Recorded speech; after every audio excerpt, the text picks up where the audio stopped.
ಅದೆಲ್ಲ ಆದಾಗ colon cancer, rectum cancer, prostate cancer ಇದೆಲ್ಲ ಆಲ್ರೆಡಿ ಪ್ರೂವ್ ಆಗಿದೆ. ಕ್ಯಾನ್ಸರ್ ಅಂದ ತಕ್ಷಣ ಅದು ಒಂದೇ ರೋಗ ಅಲ್ಲ.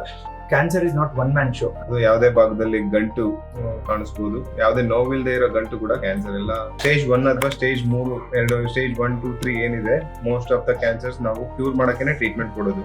ಮುಂಚೆಗಿಂತ ಈಗ ಜನಗಳು ಅವೇರ್ ಆಗಿದ್ದಾರೆ. ಈ ಸ್ತನ ಕ್ಯಾನ್ಸರ್ ಅಥವಾ ಬ್ರೆಸ್ಟ್ ಕ್ಯಾನ್ಸರ್ ಅಂತ ಏನ್ ಕರಿತೀವಿ, ಈ ಕಾಯಿಲೆಗಳು ತಾಯಿಯಿಂದ ಮಗಳಿಗೆ ಬರುವಂತ ಸಾಧ್ಯತೆಗಳಿರುತ್ತೆ. ಈಗ ಮಾಂಸಾಹಾರದಿಂದ ಕ್ಯಾನ್ಸರ್ ಆಗುತ್ತೆ ಅಂತ ಹೇಳ್ತಿದ್ರು. ಅದರಲ್ಲಿ ಈಗ ಜಾಸ್ತಿ ಇವಾಗ BBQ ಮತ್ತೆ ಈ ಚಾಟ್ನ ಐಟಮ್ಗಳು ಜಾಸ್ತಿ ಆಗುತ್ತೆ. ಅದು ತಿನ್ನೋದ್ರಿಂದ ಆಗುತ್ತೆ ಅಂತ ಹೇಳ್ತಿದ್ರು. ಅದ್ರ ಬಗ್ಗೆ ತಿನ್ನೋದ್ರಿಂದ ಆಗುತ್ತೆಲ್ಲ. ರೆಡ್ ಮೀಟ್ ಅಂತ ಹೇಳ್ತೀವಿ, ವೈಟ್ ಮೀಟ್ ಇರುತ್ತೆ, ರೆಡ್ ಮೀಟ್. ಈಗ ಫಿಶ್, ಚಿಕನ್, ವೈಟ್ ಮೀಟ್. ಈಗ ರೆಡ್ ಮೀಟ್ ಅಂದ್ರೆ ದೊಡ್ಡ ಏನ್ ತಿಂದ್ರೆ ಎಲ್ಲ ರೆಡ್ ಮೀಟ್. ಸೊ ಅದು ತಿನ್ನೋದ್ರಿಂದ ಅದು ನಮ್ಮ ಇಂಟೆಸ್ಟೈನ್ ತುಂಬಾ ಲಾಂಗ್ ಟೈಮ್ ಉಳಿಯುತ್ತೆ, ಬೇಗ ಡೈಜೆಷನ್ ಆಗೋದಿಲ್ಲ. ಸೊ ಲಾಂಗ್ ಟೈಮ್ ಉಳಿಯೋದ್ರಿಂದ ಇಟ್ ವಿಲ್ ಪ್ರೊಡ್ಯೂಸ್ ಟಾಕ್ಸಿನ್ಸ್ ಅಂತ ಹೇಳ್ತೀವಿ, ಕೆಮಿಕಲ್ಸ್. ಅವಾಗ ಕರಳಿಗೆಲ್ಲ ಮ್ಯೂಕೋಸ್ ಅಂತ ಲೇಯರ್ ಇರುತ್ತೆ, ಅದು ಡ್ಯಾಮೇಜ್ ಆಗುವಂಥ ಚಾನ್ಸಸ್ ಜಾಸ್ತಿ. ಸೊ ಅದೆಲ್ಲ ಆದಾಗ colon cancer, rectum cancer, prostate cancer ಇದೆಲ್ಲ ಆಲ್ರೆಡಿ ಪ್ರೂವ್ ಆಗಿದೆ. ಟ್ರಯಲ್ಸ್ ನಾನು ಸುಮ್ಮನೆ ಹೇಳ್ತಾ ಇಲ್ಲ, ಲಾಂಗ್ ಟರ್ಮ್ 10 years 30 years ಎಲ್ಲ ಫಾಲೋ ಅಪ್ ಮಾಡಿ ಟ್ರಯಲ್ಸ್ ಇಂದ ಅಸೋಸಿಯೇಷನ್ ಇದೆ. ಅದರಿಂದ ರೆಡ್ ಮೀಟ್ ತಿನ್ನೋದ್ರಿಂದ ಬರುತ್ತೆ ಅಂತ ಹೇಳಿ ಪರ್ಟಿಕ್ಯುಲರ್ ಟೈಪ್ ಆಫ್ ಫುಡ್. ಯಾಕಂದ್ರೆ ಒಂದ್ ಕಡೆ ಒಂದು ಕುಕಿಂಗ್ ಮೆಥಡ್ ಇದೆ, ಬಟ್ ಮೇಜರ್ ಏನು ಅಂದ್ರೆ ರೆಡ್ ಮೀಟ್ ಇಂದ main intention of phone in programme ಏನಪ್ಪಾ ಅಂತಂದ್ರೆ, ಈಗ 1 February 4 ವರ್ಲ್ಡ್ ಕ್ಯಾನ್ಸರ್ ಡೇ ಅಂತ ಹೇಳಿ ಆಚರಿಸ್ತೀವಿ. ಪ್ರತಿ ವರ್ಷ ಒಂದು ಥೀಮ್ನ ಇಟ್ಕೊಂಡು ಅದ್ರ ಪ್ರಕಾರ ಕೆಲಸ ಮಾಡೋದಕ್ಕೆ ಪ್ರಯತ್ನ ಪಡ್ತೀವಿ. ಈ ವರ್ಷ ಯುನೈಟೆಡ್ ಬೈ ಯೂನಿಕ್ ಅನ್ನೋ ಒಂದು WHO ಥೀಮ್ ಮೂಲಕ February 4 ವರ್ಲ್ಡ್ ಕ್ಯಾನ್ಸರ್ ಡೇ ಅಂತ ಹೇಳಿ ಆಚರಿಸ್ತಾ ಇದ್ದೀವಿ. ಇಂಟೆನ್ಷನ್ ಏನಪ್ಪಾ ಅಂದ್ರೆ ಅದನ್ನ 2-3 ಥರ ನೋಡ್ಬೋದು. ಒಂದು ಯುನೈಟೆಡ್ ಬೈ ಯೂನಿಕ್ ಅಂತಂದ್ರೆ ಎಲ್ಲ ಈಗ ಒಂದು ಕ್ಯಾನ್ಸರ್ ಅಂದ ತಕ್ಷಣ ಅದು ಒಂದೇ ರೋಗ ಅಲ್ಲ. ಈಗ ಒಂದೇ ಕ್ಯಾನ್ಸರ್, ಈಗ ಬ್ರೆಸ್ಟ್ ಕ್ಯಾನ್ಸರ್ ಅಂತ, ಸ್ತನ ಕ್ಯಾನ್ಸರ್ ಅಂತ ಹೇಳಿದ್ರೆ ಸ್ತನ ಕ್ಯಾನ್ಸರ್ಗಳಲ್ಲಿ ಹಲವಾರು ಪ್ರಕಾರದ ಸ್ತನ ಕ್ಯಾನ್ಸರ್ಗಳಿರುತ್ತೆ. ಸೊ ಹೀಗೆ ವೈರುಧ್ಯ ಅಥವಾ ವೈವಿಧ್ಯ ಏನಿದೆ ಅದರೊಟ್ಟಿಗೆ ಎಲ್ಲರೂ ಸಾಗೋ ದಾರಿ ಒಂದೇ, probably the path is one. So ಹಾಗಾಗಿ ಆ ನಿಟ್ಟಿನಲ್ಲಿ ಒಂದು ಅವೇರ್ನೆಸ್ ಕ್ರಿಯೇಟ್ ಮಾಡೋದ್ರ ಜೊತೆಗೆ ತುಂಬ ಬೇಗ ಹೆಂಗೆ ಪತ್ತೆ ಮಾಡಬೇಕು, ಮಾಡಿದ್ರೆ ಯಾವ ಥರ ಚಿಕಿತ್ಸೆ ತಗೋಬೇಕು. ಸೊ ಇದನ್ನೇ ಪ್ರತಿ ಬಾರಿ ಮಾತಾಡಿ ಪ್ರಾಬಬ್ಲಿ ಅದನ್ನು ಜನಸಾಮಾನ್ಯ ತಲುಪಿಸೋ ಉದ್ದೇಶ. ಸೊ ಆ ನಿಟ್ಟಿನಲ್ಲಿ ಫೋನಿಂಗ್ ಪ್ರೋಗ್ರಾಮ್ ಆಗಿತ್ತು. ಪ್ರಾಬಬ್ಲಿ ಇದರ ಜೊತೆಗೆ ಇನ್ನೊಂದೇನಪ್ಪ ಅಂದರೆ, ಆಗಲೇ ಡಾಕ್ಟರ್ ಅಭಿಲಾಷ್ ಹೇಳಿದ್ರು, ಎಲ್ಲ ಚಿಕಿತ್ಸಾ ಪದ್ಧತಿಗಳು ಅಥವಾ ಕ್ರಮಗಳು ಒಂದೇ ಸೂರಿನಡಿ ಸಿಕ್ಕಾಗ ಪ್ರಾಬಬ್ಲಿ ಅದರ ಔಟ್ಕಮ್ಗಳು ಬೆಟರ್ ಆಗಿರುತ್ತೆ ಅಂತ. ಅಂದರೆ ಕಾಯಿಲೆಯನ್ನು ಪತ್ತೆ ಮಾಡೋದ್ರ ಜೊತೆಗೆ ಅದಕ್ಕೆ ಸೂಕ್ತವಾದಂಥ ಚಿಕಿತ್ಸೆ ಎಲ್ಲವೂ ಒಂದೇ ಕಡೆ ಆದರೆ ಒಂದು ಪೇಷಂಟ್ ಕಂಫರ್ಟ್ ಇರುತ್ತೆ, ಮತ್ತು ಅದ್ರ ಜೊತೆಗೆ ಬೆಟರ್ ಕಮ್ಯುನಿಕೇಷನ್ ಇರುತ್ತೆ. ಈಗ cancer is not one man show. ಅಂದರೆ ಯಾರೋ ಒಬ್ರು ಸರ್ಜರಿ ಮಾಡಿಬಿಟ್ರು ಗುಣ ಆಯಿತು ಅಂತ ಇಲ್ಲ. ಸರ್ಜರಿ ಆದಮೇಲೆ ಕೀಮೋಥೆರಪಿ ಬೇಕಾಗುತ್ತೆ, ರೇಡಿಯೇಷನ್ ಬೇಕಾಗುತ್ತೆ, ರೆಗ್ಯುಲರ್ ಫಾಲೋಅಪ್ಗಳು ಬೇಕಾಗುತ್ತೆ. ಸೊ ಇದು ಎಲ್ಲವೂ ಕೂಡ ಒಂದೇ ಕಡೆ ಆದರೆ ಈಗ ಇನ್ ಬಿಟ್ವೀನ್ ಡಾಕ್ಟರ್ಸ್ ಕಮ್ಯುನಿಕೇಷನ್ ಕೂಡ ತುಂಬ ಇಂಪಾರ್ಟೆಂಟ್ ಆಗುತ್ತೆ. ಈಗ ಚಿಕಿತ್ಸೆ ಹೆಂಗೆ ನಡೀತಾ ಇದೆ ಅಂತ ತಿಳ್ಕೊಳ್ಳೋದಕ್ಕೂ ಕೂಡ ಕಮ್ಯುನಿಕೇಷನ್ ತುಂಬ ಇಂಪಾರ್ಟೆಂಟ್ ಆಗುತ್ತೆ. ಅದ್ರ ಜೊತೆಗೆ ಇದನ್ನ ಪತ್ತೆ ಮಾಡಿದ ಮೇಲೆ ಸೂಕ್ತ ರೀತಿಯಲ್ಲಿ ಚಿಕಿತ್ಸೆ ತಗೊಳ್ಳೋದು ತುಂಬ ಇಂಪಾರ್ಟೆಂಟ್. ಕ್ಯಾನ್ಸರ್ಗೆ ನಮಗೆ ಟ್ರೀಟ್ಮೆಂಟ್ ಕೊಡಲಿಕ್ಕೆ ಒಂದೇ ಅವಕಾಶ ಸಿಗೋದು, ಅದಾದಮೇಲೆ ಮತ್ತೆ ಅವಕಾಶಗಳು ಸಿಗೋದಿಲ್ಲ. ಸೊ ಹಾಗಾಗಿ ಆ ಫಸ್ಟ್ ಬೆಸ್ಟ್ ಆಪರ್ಚುನಿಟಿ ಏನಿದೆ ಅದನ್ನು ಸೂಕ್ತವಾಗಿ ಯುಟಿಲೈಸ್ ಮಾಡ್ಕೊಳ್ಳೋದು ಕೂಡ ಇಂಪಾರ್ಟೆಂಟ್. ಇನ್ ಡೌಟ್ ಅಂತ ಅನ್ನಿಸಿದಾಗ ಇನ್ನೊಬ್ಬರನ್ನ ಸೆಕೆಂಡ್ ಒಪಿನಿಯನ್ ತಗೊಳ್ಳುವಂಥದ್ದು ಸೂಕ್ತ ಅಂತ ಅನಿಸುತ್ತೆ. ಸೊ ಆ ನಿಟ್ಟಿನಲ್ಲಿ ಈ ವರ್ಷ ನಮ್ಗೆ ಅನಿಸಿದ್ದೇನಪ್ಪ ಅಂತಂದರೆ, February 4 ಇನ್ನಷ್ಟು ಬೆಟರ್ ಆಗಿ ಅಂದ್ಕೊಳ್ಳೋದಕ್ಕೆ ಪ್ರಾಬಬ್ಲಿ ಇದೆಲ್ಲ ಮಾಹಿತಿಗಳು ಮುಟ್ಲಿ ಅನ್ನೋದು ನಮ್ಮ ಇಂಟೆನ್ಷನ್ ಆಗಿದೆ. ಸರ್ ನಮಸ್ತೆ, ಹೇಳಿ.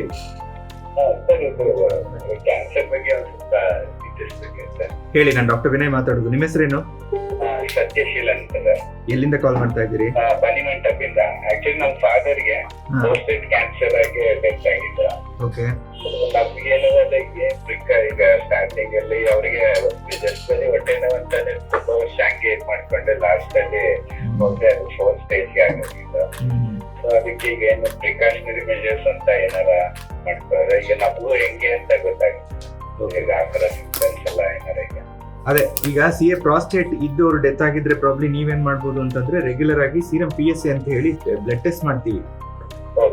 ನೀವು ಅದನ್ನ ಇಯರ್ಲಿ ಒನ್ಸ್ ಮಾಡೋದ್ರಿಂದ ಸೀರಮ್ PSA ನಲ್ಲಿ ಏನಾದ್ರು ವ್ಯತ್ಯಾಸಗಳಿದ್ರೆ, ಅದರಿಂದ ಕ್ಯಾನ್ಸರ್ ಲಕ್ಷಣಗಳ ತರ ಕಾಣಿಸ್ತಾ ಇದ್ರೆ ಅದನ್ನ ಫರ್ದರ್ ಇವ್ಯಾಲ್ಯೂಯೇಟ್ ಮಾಡಿ ಕನ್ಫರ್ಮ್ ಮಾಡ್ಕೋಬಹುದು.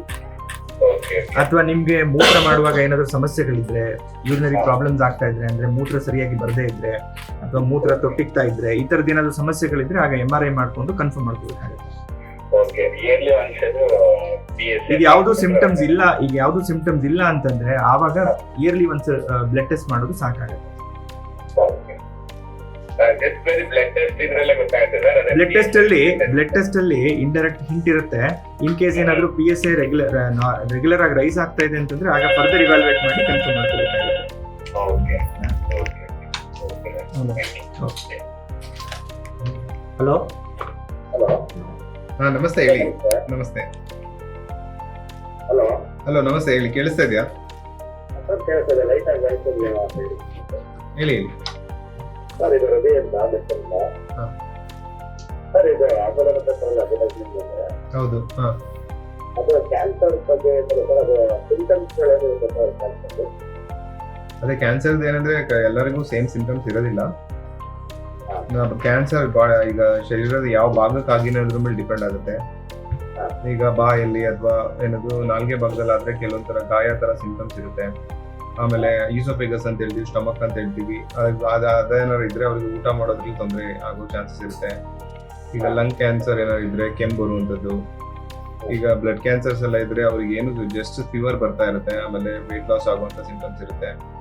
ದೊಡ್ಡ ಕರಳು ಕ್ಯಾನ್ಸರ್ಸ್ ಏನಂದ್ರೆ ನಿಮಗೆ ಮೋಷನ್ ಪಾಸ್ ಮಾಡಿದಾಗ ಅದ್ರಲ್ಲಿ ಬ್ಲಡ್ ಬರುವಂಥದ್ದು ಅಥವಾ ಕಪ್ಪು ಬಣ್ಣದ ಮೋಷನ್ ಬರುವಂಥದ್ದು, ಇದೆಲ್ಲ ಸಿಂಟಮ್ಸ್ ಇರುತ್ತೆ. ಅದು ಯಾವುದೇ ಭಾಗದಲ್ಲಿ ಗಂಟು ಕಾಣಿಸ್ಬೋದು. ಯಾವುದೇ ನೋವಿಲ್ಲದೆ ಇರೋ ಗಂಟು ಕೂಡ ಕ್ಯಾನ್ಸರ್ ಎಲ್ಲ. ಅದೊಂದು ಮಿಸ್ಕನ್ಸೆಪ್ಷನ್ ಇದೆ, ನೋವಿದ್ರೆ ಮಾತ್ರ ಕ್ಯಾನ್ಸರ್ ಅಂತ. ಬಟ್ ನೋವಿಲ್ಲದೆ ಇರೋ ಗಂಟುಗಳು ಕೂಡ ಕ್ಯಾನ್ಸರ್ ಆಗಿರೋ ಚಾನ್ಸಸ್ ಇರುತ್ತೆ. ಸರ್ ಅದನ್ನ ಅವಾಯ್ಡ್ ಮಾಡಬೇಕಂತಂದ್ರೆ ಪ್ರಿಕಾಷನ್ಸ್ ಅಂದ್ರೆ ಅದೇ ಆಲ್ಮೋಸ್ಟ್ 70-80% ನಾವೇನು ಕ್ಯಾನ್ಸರ್ಸ್ ನೋಡ್ತೀವಿ ಎಲ್ಲ ರಿಸ್ಕ್ ಫ್ಯಾಕ್ಟರ್ ರಿಲೇಟೆಡ್. ಮತ್ತೆ ಜೀವನ ಶೈಲಿ, ಲೈಫ್ ಸ್ಟೈಲ್ಸ್ ಹೆಂಗಿದೆ ಅವ್ರದ್ದು ಅದ್ರ ಮೇಲೆ. ಸೊ ಅದೆಲ್ಲ ಅವಾಯ್ಡ್ ಮಾಡಿದ್ರೆ, ಈಗ ಟೊಬ್ಯಾಕೋ ಇರ್ಬೋದು, ಸಿಗರೇಟ್ ಸ್ಮೋಕಿಂಗ್ ಅಥವಾ ಟೊಬ್ಯಾಕೋ ಚೀವಿಂಗ್ ಇರೋದು ಅಥವಾ ತುಂಬಾ ಆಲ್ಕೋಹಾಲ್ ಕನ್ಸಂಪ್ಷನ್ ಮಾಡೋದು, ಅದೆಲ್ಲ ರಿಸ್ಕ್ ಫ್ಯಾಕ್ಟರ್ಸ್ ಇರುತ್ತೆ. ಸೊ ಜಾಸ್ತಿ ಸಸ್ಯಾಹಾರಿ ಆಹಾರ ಸೇವಿಸೋದ್ರಿಂದ ಮತ್ತೆ ಎಕ್ಸಸೈಸ್ ಮಾಡೋದ್ರಿಂದ ಕ್ಯಾನ್ಸರ್ ಬರುವಂತ ಚಾನ್ಸಸ್ನ ಸ್ವಲ್ಪ ಪ್ರಮಾಣದಲ್ಲಿ ಕಮ್ಮಿ ಮಾಡ್ತೀವಿ. ಕ್ಯಾನ್ಸರ್ ಇದ್ರೆ ಅದನ್ನ ಏನ್ ಸರ್ ಇನ್ನೊಂದ್ಸಲ ಕೇಳಿ. ಏನಾದ್ರೂ ಕ್ಯಾನ್ಸರ್ ಕನ್ಫರ್ಮ್ ಆಗಿದ್ರೆ ಅದನ್ನ ನಿಮ್ಗೆ ಪೂರಾ ಕ್ಲಿಯರ್ ಮಾಡ್ಕೊಳ್ಳೋದು ಖಂಡಿತ ಆಗುತ್ತೆ. ಸ್ಟೇಜ್ 1 ಅಥವಾ ಸ್ಟೇಜ್ 3 ಸ್ಟೇಜ್ 1, 2, 3 ಏನಿದೆ, ಮೋಸ್ಟ್ ಆಫ್ ದ ಕ್ಯಾನ್ಸರ್ಸ್ ನಾವು ಕ್ಯೂರ್ ಮಾಡಕ್ಕೇನೆ ಟ್ರೀಟ್ಮೆಂಟ್ ಕೊಡೋದು.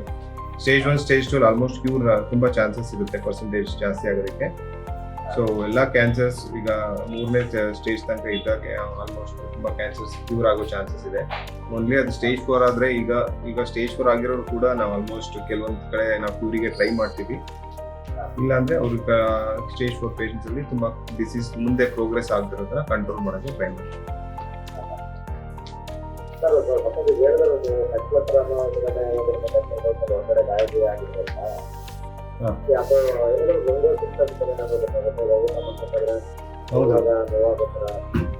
ಹೌದು, ತುಂಬಾ ಅದೇ ಈಸೋಫೇಗಸ್ ಅಲ್ಲಿ 3 ಪಾರ್ಟ್ಸ್ ಇರುತ್ತೆ, ಅಪ್ಪರ್, ಮಿಡಲ್ ಅಂಡ್ ಲೋವರ್ ಅಂತ. ಸೊ ಯಾವುದೇ ಈಸೋಫೇಗಸ್ ಅಲ್ಲಿ ಅದು ಲುಮೆನ್ ಬ್ಲಾಕ್ ಆಗ್ತಿದೆ ಅಂತ ಹೇಳಿದ್ರೆ ಅಥವಾ ಟ್ಯೂಬ್ ಅಲ್ಲಿ ಊಟ ಹೋಗೋಕೆ ಜಾಗ ಇಲ್ಲ, ಅದು ಸ್ಟಾರ್ಟ್ ಆಗೋದು ಗಟ್ಟಿ ಆಹಾರ ತಿನ್ನೋದಕ್ಕೆ ಆಗ್ತಾ ಇಲ್ಲ ಅಂತ ಸ್ಟಾರ್ಟ್ ಆಗುತ್ತೆ. ಅದಂಗೆ ನಾವು ನೆಗ್ಲೆಕ್ಟ್ ಮಾಡ್ಕೊಂಡು ಬಂದ್ರೆ ಕೊನೆಗೆ ಈವನ್ ನೀರು ಕುಡಿಯೋದು ಕಷ್ಟ ಆಗುತ್ತೆ. ಅವಾಗ ಅಬ್ಸಲ್ಯೂಟ್ ಡಿಸ್ಪೇಷಿಯಾ ಅಂತ ಹೇಳ್ತೀವಿ. ಸೊ ಇದೆಲ್ಲ ಈ ತರ ಸಿಂಟಮ್ಸ್ ಇರುತ್ತೆ. ಊಟ ಮಾಡೋಕೆ ಆಗದೆ ಇರೋದು ಮತ್ತೆ ಊಟ ನುಂಗ್ಬೇಕಾದ್ರೆ ನೋವು ಬರುವಂತದ್ದು ಕೂಡ ಕ್ಯಾನ್ಸರ್ ಲಕ್ಷಣ. ಅಂದ್ರೆ ಈಗ ಮೇಲ್ಗಡೆ ಅಂತಲ್ಲ ಆ ಕ್ಯಾನ್ಸರ್ ಸ್ವಲ್ಪ ಏನಾದ್ರು ಕುಡಿದ್ರೆ ಮಾತ್ರ ಫೀಲ್ ಆಗೋದು, ಈ ಕಟನ್ ಕುಡಿದಾಗ ನಿಂತಾಗ ಸ್ವಲ್ಪ ಸೌಕಾಲ ಬರೋದು, ಅದಕ್ಕೆ ಬೇರೆ ತರ ಅದನ್ನ ಅದೇ ಈಗ ಬಾಯಿ ಜಾಗದಲ್ಲಿ ಯಾವುದೇ ಗಾಯ ಅಥವಾ ಅಲ್ಸರ್ ಅಂತ ಹೇಳ್ತೀವಿ, ಅದು 14 ದಿನಕ್ಕಿಂತ ಜಾಸ್ತಿ ಇದೆ. ಸೊ ಅದು ಏನೇನು ಟ್ರೀಟ್ಮೆಂಟ್ ತಗೊಂಡ್ರು ಹೋಗ್ತಾ ಇಲ್ಲ ಅಂತಂದ್ರೆ ಅವಾಗ ರಿಸ್ಕ್. ಅದು ನೀವು ತೋರಿಸ್ಕೊಬೇಕಾಗುತ್ತೆ ENT ಡಾಕ್ಟರ್ಸ್ ಹತ್ರ. ಅವ್ರಿಗೆ ಏನಾದ್ರು ಡೌಟ್ ಇದ್ರೆ ಅದರಿಂದ ಒಂದು ಚಿಕ್ಕ ಪೀಸ್ ತೆಗಿತಾರೆ, ಬಯಾಪ್ಸಿ ಅಂತ. ಅದು ಅವ್ರಿಗೆ ಏನಾದ್ರು ಡೌಟ್ಫುಲ್ ಇದೆ. ಸೊ ಅದೇ ಎಷ್ಟು ಡ್ಯೂರೇಷನ್ ಇಂದ ಇದೆ ಅನ್ನೋದು ಇಂಪಾರ್ಟೆಂಟ್.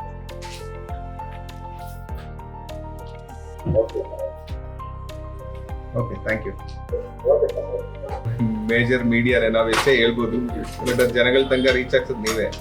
ಸೊ ನಿಮ್ಮ ಎಫರ್ಟ್ನು ಅಷ್ಟೇ ಇಂಪಾರ್ಟೆಂಟ್ ನಮಗೆ. ಎಸ್ ಸರ್, ಆಗ್ತಾ ಇದೆ ಸರ್. ಮುಂಚೆಗಿಂತ ಈಗ ಜನಗಳು ಅವೇರ್ ಆಗಿದ್ದಾರೆ. ಇವನ್ ಹಳ್ಳಿ ಗಾಡಲ್ಲ ಅಷ್ಟೇ. ತುಂಬಾ ಈಗ ಬಹಳ ಅಲ್ಲಿ ಕಂಪೇರ್ ಮಾಡಿದ್ರೆ ಸರ್, ಆಕ್ಚುಲಿ ಯಾವ ಕ್ಯಾನ್ಸರ್ ಇತ್ತು ಒಂದು 10-12 ಇಯರ್ಸ್ ಬ್ಯಾಕ್ ಕ್ಯಾನ್ಸರ್ ಅಂತ ಹೇಳಿದ್ರೆ ಅದು ಆಲ್ರೆಡಿ ತುಂಬಾ ಪ್ರೋಗ್ರೆಸ್ ಆಗಿ ಆಮೇಲೆ ತೋರಿಸ್ಕೊಳ್ಳೋದು ಡಾಕ್ಟರ್ ಹತ್ರ ಅಥವಾ ಈ ತರದ ಸರ್ ಈಗೆಲ್ಲ ಮಾಡೋದು ಎಲ್ಲರೂ ತುಂಬಾ ಅವೇರ್ನೆಸ್ ಬಂದಿದ್ರು ಜನಕ್ಕೆ. ಟೆಸ್ಟ್ ಅಂತೂ ಒಂದು ಮಾಡಿಸ್ಕೊಂಡ್ಬಿಡ್ತಾರೆ. ಸ್ವಲ್ಪ ಎಲ್ಲ ಅವೇರ್ನೆಸ್ ಗಿಂತ ಭಯ ಅಲ್ಲಿ ಬಂದಿದೆ ಸರ್ ಡೆಫಿನೆಟ್ಲಿ.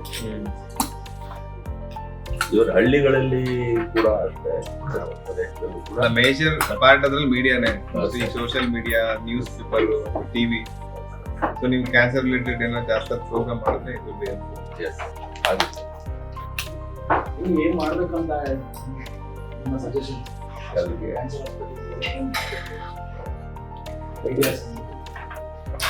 ಏನು awareness very important. Awareness very important. So ಆಮೇಲೆ ಏನಂತಂದ್ರೆ ಕೆಲವು ಹವ್ಯಾಸಗಳ ಬಗ್ಗೆ ಸ್ವಲ್ಪ ಹೆಚ್ಚು ಈಗ ಡಾಕ್ಟರ್ ಹೇಳಿದಂಗೆ ಟೊಬ್ಯಾಕೋ ಪರ್ಟಿಕ್ಯುಲರ್ ಆಗಿ ಟೊಬ್ಯಾಕೋ ಮತ್ತೆ ಸ್ಮೋಕಿಂಗ್ ಇದೆಯಲ್ಲ ಅದ್ರ ಬಗ್ಗೆ ತುಂಬಾ ಅತಿ ಹೆಚ್ಚಿನ ಅವೇರ್ನೆಸ್ ಆಗಬೇಕು. ಅವೆಲ್ಲ ಎಷ್ಟು ಹಾರ್ಮ್ಫುಲ್ ಅನ್ನುವಂಥದ್ದು ಸ್ವಲ್ಪ ಜನಗಳಿಗೆ ಜಾಸ್ತಿ ಗೊತ್ತಾದ್ರೆ. ಹಲೋ, ಹಲೋ, ನಮಸ್ತೆ. ನಮಸ್ತೆ ಮೇಡಮ್, ಹೇಳಿ. ನನಗೆ ಕ್ಯಾನ್ಸರ್ ಬಗ್ಗೆ ತಿಳ್ಕೊಬೇಕು. ನಿಮ್ಮ ಹೆಸರೇನು? ಕ್ಯಾನ್ಸರ್ ತಾಲೂಕು. ಹೇಳಿ, ಏನ್ ಕ್ವೆಶನ್ ನಿಮ್ದು? ನಾನೀಗ ನಮ್ಮ ಹೆಲ್ತ್ ಡಿಪಾರ್ಟ್ಮೆಂಟ್ ಅಲ್ಲಿ ವರ್ಕ್ ಮಾಡೋದು. ಏನಕ್ಕೆ ಎಲ್ಲ ಕಡೆ ಅವೇರ್ನೆಸ್ ಎಲ್ಲ ಯೂಸ್ ಮಾಡ್ತಾ ಇರ್ತೀನಿ ಸರ್. ಏನಕ್ಕೆ ಕೆಲಸ ಮಾಡ್ತೀರಿ ನೀವು? ಹಾ. ಆಶಾ ವರ್ಕರ? ಕೆಲಸ ನಾವೊಂದು ನೋಡಿದಂಗೆ ಈಗ ಒಂದು ಬ್ರೆಸ್ಟ್ ಕ್ಯಾನ್ಸರ್ ಇತ್ತು, ಅವ್ರದ್ದು ಚಿಕ್ಕಮ್ಮನಿಗೆ ಇಂಟೆಸ್ಟೈನ್ ಕ್ಯಾನ್ಸರ್. ಆತರ ಏನಾದ್ರು ಒಂದೇ ಫ್ಯಾಮಿಲಿ ಆತರ ಬರ್ತಾ ಇದೆ ಅಂದಾಗ ನೆಕ್ಸ್ಟ್ ಜನರೇಷನ್ ಅವ್ರು ಯಾವ ತರ ಪ್ರಿಕಾಷನ್ಸ್ ತಗೋಬೇಕು ಅಂತ ಹೇಳ್ತೀವಿ. ನೀವ್ ಏನಾಗ ಕೆಲಸ ಮಾಡ್ತೀರಿ? Sir health education officer sir. Okay, ಯಾವ ಏರಿಯಾ ಕವರ್ ಮಾಡ್ತೀರಿ? ಸರ್ ಕೇಂದ್ರ ತಾಲೂಕು. ಓಕೆ, ಒಳ್ಳೇದು. ಈಗ ಏನಂದ್ರೆ ಈ ಸ್ತನ ಕ್ಯಾನ್ಸರ್ ಅಥವಾ ಬ್ರೆಸ್ಟ್ ಕ್ಯಾನ್ಸರ್ ಅಂತ ಏನ್ ಕರಿತೀವಿ, ಈ ಕಾಯಿಲೆಗಳು ತಾಯಿಯಿಂದ ಮಗಳಿಗೆ ಬರುವಂತ ಸಾಧ್ಯತೆಗಳಿರುತ್ತೆ. ಹಾ ಸರ್. ಅದಲ್ಲದೆ ಕೆಲವೊಂದು ಗರ್ಭಕೋಶದ ಕ್ಯಾನ್ಸರ್ಗಳು ಮತ್ತೆ ಕರುಳಿನ ಕ್ಯಾನ್ಸರ್ಗಳು, ಈ ತರದ ಕ್ಯಾನ್ಸರ್ಗಳು ಕೂಡ ವಂಶವಾಹಿನಿಯಾಗಿ ಹರಡ್ಕೊಳ್ಳೋ ಸಾಧ್ಯತೆ ಇರುತ್ತೆ. ಹಾ ಸರ್. ಈಗ ತಾಯಿಯಲ್ಲಿ ಕ್ಯಾನ್ಸರ್ ಇದೆ ಅಂದ ಮಾತ್ರಕ್ಕೆ ಮಗಳಿಗೆ ಬರಲೇಬೇಕು ಅಂತ ಏನಿಲ್ಲ. ಹಾ ಸರ್. ಆದ್ರೆ ಪ್ಯಾಟರ್ನ್ ಏನಾದ್ರೂ ಇದ್ರೆ, ಈಗ ಅಜ್ಜಿಯಿಂದ ಮಗಳಿಗೆ ಬಂದು ಮಗಳಿಂದ ಮೊಮ್ಮಗಳಿಗೆ ಹಿಂಗೆ ಬರ್ತಾ ಇದೆ ಅಂತಂದ್ರೆ ಅಂತವರಲ್ಲಿ ಕೆಲವು ಜೆನೆಟಿಕ್ ಟೆಸ್ಟಿಂಗ್ ಅಂತ ಮಾಡಿಸ್ತೀವಿ. ಹಾ ಸರ್. ಅದನ್ನ ಮಾಡಿಸೋದ್ರಿಂದ ಅಕಸ್ಮಾತ್ ಆಗಿ ಆ ಜೀನ್ಗಳು ಮುಂದಿನ ಪೀಳಿಗೆಗೆ ಹೋಗಿದೆಯೋ ಇಲ್ವೋ ಅನ್ನೋದನ್ನ ಪತ್ತೆ ಮಾಡ್ಬೋದು. ಹಂಗೇನಾದ್ರೂ ಪತ್ತೆ ಮಾಡ್ಕೊಂಡ್ರೆ ಅಂತವರಲ್ಲಿ ಪ್ರಿಕಾಷನರಿ ಮೆಷರ್ಸ್ ಮಾಡ್ಬೋದು. ಈಗ ಏನ್ ಮಾಡ್ತೀವಿ, ಬ್ರೆಸ್ಟ್ ಕ್ಯಾನ್ಸರ್ಗಳು ಅಕಸ್ಮಾತ್ ಆಗಿ ಈಗ ವಂಶವಾಹಿನಿಯಾಗಿ ಹೋಗ್ತಾ ಇದ್ರೆ, ಈಗ ತಾಯಿಯಲ್ಲಿ ಇದೆ ಅಂದ್ರೆ ಮಗಳಿಗೆ ಬರ್ಬೋದು ಅನ್ನೋದು ಸಾಧ್ಯತೆ ಗೊತ್ತಾದ್ರೆ, ಜೆನೆಟಿಕ್ ಟೆಸ್ಟಿಂಗ್ ಅಲ್ಲಿ ಗೊತ್ತಾದ್ರೆ ಅಂತವರಿಗೆ ನಾವು ಹೈ ರಿಸ್ಕ್ ಸ್ಕ್ರೀನಿಂಗ್ ಅಂತ ಮಾಡ್ತೀವಿ. ಅಂದ್ರೆ ಯೂಶಲ್ ಆಗಿ ನಾವು ನೋಡೋ ಹಂಗೆ ಸ್ತನ ಕ್ಯಾನ್ಸರ್ಗಳು 40 ವರ್ಷ ಮೇಲ್ಪಟ್ಟ ಮಹಿಳೆಯರಲ್ಲಿ ಕಾಣಿಸ್ಕೊಳ್ಳುತ್ತೆ ಅಂತ ಹೇಳ್ತೀವಿ. ಈ ತರದ ವಂಶವಾಹಿನಿ ಅಥವಾ ಈ ತರದ ಜೆನೆಟಿಕ್ ರೀಸನ್ಸ್ ಗಳಿದ್ರೆ ಅಂತವರಲ್ಲಿ 30 ವರ್ಷಕ್ಕೆ ನಾವು ಸ್ಕ್ರೀನಿಂಗ್ ಅನ್ನ ಶುರು ಮಾಡ್ಕೋಬಹುದು. ಆ ರೀತಿ ಸ್ಕ್ರೀನಿಂಗ್ ಮಾಡೋದ್ರಿಂದ ತುಂಬಾ ಬೇಗ ಪತ್ತೆ ಮಾಡಬಹುದು ಮತ್ತೆ ಸೂಕ್ತವಾಗಿ ಚಿಕಿತ್ಸೆಯನ್ನು ನೀಡಬಹುದು. ಓಕೆ. ಇದು ಸರ್, ಈಗ ಒಂದು ಪೇಷಂಟ್ ಗೆ ತೋರಿಸ್ತಾರೆ, ಟ್ರೀಟ್ಮೆಂಟ್ ತಗೊಂಡಿರ್ತಾರೆ, ಕ್ಲಿಯರ್ ಆಗಿರುತ್ತೆ ಅಂತ ಅನ್ಕೊಂಡೆ ಇಟ್ಬಿಡ್ತಾರೆ ನಮ್ಮಲ್ಲಿ. ಕೆಲವೊಂದೆಲ್ಲ ಫೇಲ್ ಲೆವೆಲ್ ಅಲ್ಲಿ ಇಲ್ಲ, ನೀವು ಎಷ್ಟು ದಿನಕ್ಕೊಂದ್ಸಲ ಬರ್ಬೇಕಾಗುತ್ತೆ? ನೀವು ಅಂತವ್ರಿಗೆಲ್ಲ ಏನ್ ಮೋಟಿವೇಟ್ ಮಾಡ್ಬೇಕು ಅಂತಂದ್ರೆ, ಈಗ ಕಾಯಿಲೆಗೆ ಚಿಕಿತ್ಸೆ ತಗೊಂಡಾದ್ಮೇಲೆ ಪೂರ್ತಿಯಾಗಿ ಗುಣ ಆಗಿದೆ ಅಂದ್ರೂ ಕೂಡ ಕಾಯಿಲೆಗಳು ವಾಪಸ್ ಬರುವಂತ ಸಾಧ್ಯತೆಗಳಿರುತ್ತೆ. ಮೊದಲು 2 ವರ್ಷದಲ್ಲಿ ಆ ಸಾಧ್ಯತೆ ಹೆಚ್ಚಿರುತ್ತೆ, 2 ವರ್ಷ ಆದ್ಮೇಲೆ ಆ ಸಾಧ್ಯತೆ ಕಡಿಮೆ ಆಗ್ತಾ ಬರುತ್ತೆ. ಈಗ ಯಾವುದೇ ವ್ಯಕ್ತಿ ಚಿಕಿತ್ಸೆ ಆಗಿದೆ ಅಂದ್ರೆ ಅಂತವರು ನಿಯಮಿತವಾಗಿ ಪ್ರತಿ 3 ತಿಂಗಳಿಗೆ ಒಂದ್ಸತಿ ಬಂದು ಪರೀಕ್ಷೆ ಮಾಡಿಸ್ಬೋದು. ಹೌದು, ಅಟ್ಲೀಸ್ಟ್ ಪ್ರಾಬ್ಲಮ್ ಆಗೋದು ಯಾವಾಗ ಏನಾದ್ರು ಫೋನ್ ಅಲ್ಲಿ ಮೆಸೇಜ್ ಬರೋಂಥದ್ದು ಆತರ ಏನಾದ್ರು ಫೆಸಿಲಿಟಿ ಇದ್ರೆ ಸ್ವಲ್ಪ ರಿಮೆಂಬರ್ ಆಗುತ್ತೆ. ಈಗ ನಮ್ಮ ಅಂದ್ರೆ ಎಲ್ಲಿ ಯಾವ ಅದೇ 1 ವರ್ಷ 2 ಇಯರ್ಸ್ ಆದ್ರೂ ಆರಾಮಾಗಿದ್ದೀವಿ ಅಂತ ಹೇಳ್ಬಿಟ್ಟು ಹೇಳ್ತಾ ಇರ್ತಾರೆ ಸರ್. ಈಗ ಯಾವ ಹಾಸ್ಪಿಟಲ್ ಅಲ್ಲಿ ಚಿಕಿತ್ಸೆ ತಗೋತಾರೆ ಅನ್ನೋದ್ರ ಮೇಲೆ ಈ ಫಾಲೋಅಪ್ ಗಳು ಡಿಪೆಂಡ್ ಆಗುತ್ತೆ. ಈಗ ನಮ್ಮ ಭಾರತ್ ಕ್ಯಾನ್ಸರ್ ಹಾಸ್ಪಿಟಲ್ ನಾವೇನ್ ಮಾಡ್ತೀವಿ ಅಂದ್ರೆ, ಈ ತರದ ರೆಗ್ಯುಲರ್ ಫಾಲೋಅಪ್ ಅಲ್ಲಿರುವಂತ ಪೇಷಂಟ್ಸ್ ಗಳಿಗೆ ಇನ್ ಕೇಸ್ ಅವ್ರ ಫಾಲೋಅಪ್ ಮಿಸ್ ಮಾಡ್ಕೊಂಡಿದ್ರೆ ನಾವು ಕಾಲ್ಗಳು ಕೊಡ್ತೀವಿ, ವಾಪಸ್ ಹೆಂಗಿದ್ದಾರೆ ಅಂತ ವಿಚಾರಿಸ್ಕೊಡ್ತೀವಿ, ಓವರ್ ಫೋನ್ ಕಾನ್ವರ್ಸೇಷನ್ಸ್ ಆಗುತ್ತೆ. ಸೊ ಇಟ್ ಡಿಪೆಂಡ್ಸ್ ಎಲ್ಲಿ ಯಾವ ಹಾಸ್ಪಿಟಲ್ ಅಲ್ಲಿ ಚಿಕಿತ್ಸೆ ತಗೋತಾರೆ ಅನ್ನೋದ್ರ ಮೇಲೆ ಡಿಪೆಂಡ್ ಆಗುತ್ತೆ. ಅದಲ್ಲದೆ ಈಗ ನೀವೇ ಹೇಳಿದ್ರಲ್ಲ, ನೀವು ಅವೇರ್ನೆಸ್ ಕ್ರಿಯೇಟ್ ಮಾಡ್ತಾ ಇದ್ದೀರಿ ಚೆನ್ನಾಗಿ. ಸೊ ನೀವೇ ಈಗ ನಾನು ಹೇಳಿದ್ದೀನಲ್ಲ, ಇದನ್ನ ಹೆಚ್ಚು ನೀವು ಹೋಗಿ ಮಾತಾಡಿದ್ರೆ ಇನ್ನ ಜನರಲ್ಲಿ ಅವೇರ್ನೆಸ್ ಜಾಸ್ತಿ ಆಗುತ್ತೆ. Thank you madam. ಇದೆ ಗಂಡ್ಮಕ್ಳಲ್ಲಿ ಹೇಳಿದಲ್ಲ, ಈಗ ಅದೇ ಏನಾದ್ರು ರಿಸ್ಕ್ ಫ್ಯಾಕ್ಟರ್ಸ್ ಇದೆ, ಟೊಬ್ಯಾಕೋ ಇದ್ರೆ ತುಂಬಾ ಕಾಮನ್ ಆಗಿ ಕಾಣ್ಬರೋದು ಬಾಯಿ, ಲಿಪ್ ಅಂಡ್ ಓರಲ್ ಕ್ಯಾವಿಟಿ ಅಂತ ಹೇಳ್ತೀವಿ. ಓರಲ್ ಕ್ಯಾವಿಟಿ ಅಂದ್ರೆ ನಾಲ್ಗೆ ಇರ್ಬೋದು, ಅಥವಾ ಮೇಲ್ಗಡೆ ಪಾರ್ಟ್ ಟಮ್ಸ್ ಆಲ್ವಿಲೋಸ್ ಅಂತ ಹೇಳ್ತೀವಿ ಅದಿರ್ಬೋದು, ಅಥವಾ ಹಿಂದ್ಗಡೆ ಟಾನ್ಸಿಲ್, ಓರೋಫ್ಯಾರಿಂಕ್ಸ್, ಆಮೇಲೆ ಹಿಂದ್ಗಡೆ ಎಕೋಬರಿಂಗ್ ಅಂತ ಇರುತ್ತೆ, ಲ್ಯಾರಿಂಗ್ಸ್ ಇರುತ್ತೆ, ಈಸೋಫೇಗಸ್ ಇರುತ್ತೆ, ಫೀಲ್ಡ್ ಕ್ಯಾನ್ಸರೈಸೇಷನ್ ಅಂತ ಹೇಳ್ತೀವಿ ಅದು. ಸೊ ಈಗ ಒಬ್ಬ ವ್ಯಕ್ತಿ ಸ್ಮೋಕ್ ಮಾಡ್ತಿದ್ರೆ ಇಷ್ಟು ಜಾಗದಲ್ಲಿ ಕ್ಯಾನ್ಸರ್ ಬರುವಂತ ಚಾನ್ಸಸ್ ಜಾಸ್ತಿ ಇರುತ್ತೆ. Lung cancer, even stomach cancer, kidney cancer, bodily ಯಾವ ಕ್ಯಾನ್ಸರ್ ತಗೊಂಡ್ರು ಸ್ಮೋಕಿಂಗ್ ಇಂದ ರಿಸ್ಕ್ ಆಗ್ತಿದೆ ಆಲ್ಮೋಸ್ಟ್ 90%. ಇದು ಕಾಮನ್. ಅದ್ ಬಿಟ್ರೆ ಹೇಳಿದಲ್ಲ ಕೋಲನ್ ಕ್ಯಾನ್ಸರ್ ಕಾಣಿಸ್ಕೊಬಹುದು, ಆಮೇಲೆ prostate cancer, bladder cancer, renal cancer, ಇದೆಲ್ಲ ರಿಸ್ಕ್ ಫ್ಯಾಕ್ಟರ್ ರಿಲೇಟೆಡ್ ಇರೋದು ತುಂಬಾ ಕಾಮನ್ 5 ರ್ಯಾಂಕ್ಸ್ ಅಂತ ಉಂಟು ಇದೆಲ್ಲ.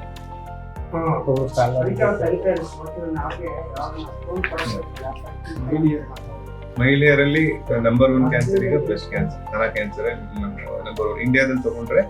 ಈಗ ನೆಕ್ಸ್ಟ್ ಸೆಕೆಂಡ್ ಯುಟ್ರೈನ್ ಸರ್ವಿಕ್ಸ್ ಅಂತ ಹೇಳ್ತೀವಿ, ಗರ್ಭಕೋಶದ ಕಂಠದ ಕ್ಯಾನ್ಸರ್. ಅದಾದ್ಮೇಲೆ ಲಂಗ್ ಕ್ಯಾನ್ಸರ್, ಸ್ಟಮಕ್ ಕ್ಯಾನ್ಸರ್ ಮತ್ತೆ ಕೋಲನ್ ಕ್ಯಾನ್ಸರ್.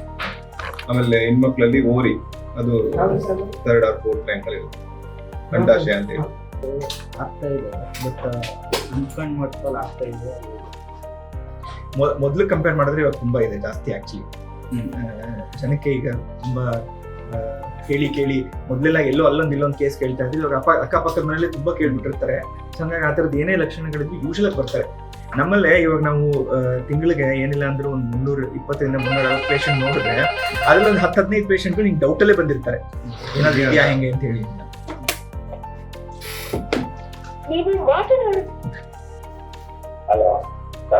ಹಲೋ, ಹೇಳಿ. Good morning. ಮಾರ್ನಿಂಗ್.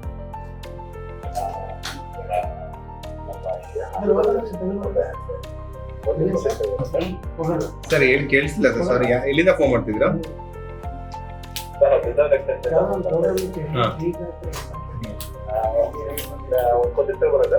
ಕೇಳಿ ಸರ್, ಖಂಡಿತ.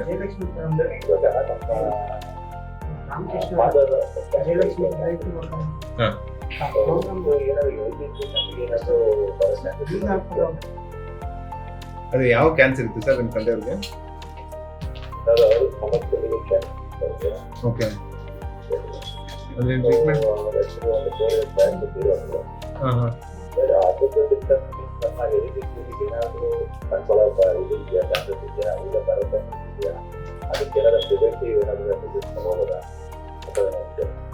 ಅದೇ ಸರ್, ಸ್ಟಮಕ್ ಕ್ಯಾನ್ಸರ್ ಹೇಳಿದೆ, ಕೆಲವೊಂದು ರಿಸ್ಕ್ ಫ್ಯಾಕ್ಟರ್ಸ್ ಇರುತ್ತೆ. ಸಿಗರೇಟ್ ಸ್ಮೋಕಿಂಗ್ ಅಥವಾ ಬೀಡಿ ಸ್ಮೋಕಿಂಗ್, ಆಲ್ಕೋಹಾಲ್ ಅದೆಲ್ಲ, ಇಲ್ಲ ತುಂಬಾ ಓವರ್ ವೇಟ್ ಇರುವಂತ.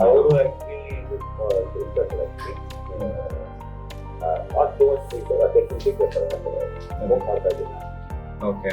ಅಲ್ಲ, ಈಗ ನಾನು ಹೇಳ್ತಿರೋ ನಿಮಗೆ ಬರುವಂತ ಚಾನ್ಸಸ್, ಈ ರಿಸ್ಕ್ ಫ್ಯಾಕ್ಟರ್ಸ್ ಏನಿದೆ ಅದನ್ನ ಕಂಪ್ಲೀಟ್ಲಿ ಅವಾಯ್ಡ್ ಮಾಡಬೇಕಾಗುತ್ತೆ ನೀವು. ಆಮೇಲೆ ರೆಗ್ಯುಲರ್ ಆಗಿ ಎಕ್ಸರ್ಸೈಸ್ ಮಾಡುವಂಥದ್ದು, ಅದು ವಾಕಿಂಗ್ ಇರ್ಬೋದು ಅಥವಾ ಮೈಲ್ಡ್ ವೇಟ್ ಎಕ್ಸರ್ಸೈಸ್ ಇರ್ಬೋದು, ಅದೆಲ್ಲ ಮಾಡೋದ್ರಿಂದ ನಿಮಗೆ ರಿಸ್ಕ್ ಬರುವಂಥದ್ದು ಕಮ್ಮಿ ಆಗುತ್ತೆ. ಬಟ್ ಜೆನೆಟಿಕ್ಸ್ ಅಲ್ಲಿ ವಂಶವಾಹಿನಿದ್ರು ಬರೋದು ಚಾನ್ಸಸ್ ಸ್ಟಮಕ್ ಕ್ಯಾನ್ಸರ್ ಅಲ್ಲಿ ಖಂಡಿತ ಇದೆ. ಬಟ್ ಅದು ಏನಾದ್ರು ಪರ್ಸೆಂಟೇಜ್ ತುಂಬ 1% ಗಿಂತ ಕಮ್ಮಿ. ಅದು ಕೆಲವೊಂದು ನಾವು ಕ್ರೋಮೋಸೋಮ್ಸ್ ಮತ್ತೆ DNA ಟೆಸ್ಟ್ ಮಾಡಿದ್ರೆ ಅದೇನೋ ಮ್ಯೂಟೇಷನ್ ಇದೆ ಅಂತ ಗೊತ್ತಾದ್ರೆ ನಿಮಗೆ ನಾವು ಅರ್ಲಿ ಸ್ಕ್ರೀನಿಂಗ್ ನ ಸ್ಟಾರ್ಟ್ ಮಾಡ್ಬೋದು, ಎಂಡೋಸ್ಕೋಪಿ ಆ ತರ. ಬಟ್ ಅದು ಏನದು ತುಂಬಾ ಅದ್ರ ಪರ್ಸೆಂಟೇಜ್ ಆಫ್ ಪೇಷಂಟ್ಸ್ ಏನ್ ಹೇಳ್ತೀವಿ ಅದು ತುಂಬಾ ಕಮ್ಮಿ. ಬಟ್ ಅದೇ ಈ ರಿಸ್ಕ್ ಫ್ಯಾಕ್ಟರ್ಸ್ ಅವಾಯ್ಡ್ ಮಾಡಿದ್ರೆ ಐ ಥಿಂಕ್ ನಿಮಗೆ ಬರುವಂತ ಚಾನ್ಸಸ್ ಕೂಡ ಕಮ್ಮಿ ಆಗುತ್ತೆ.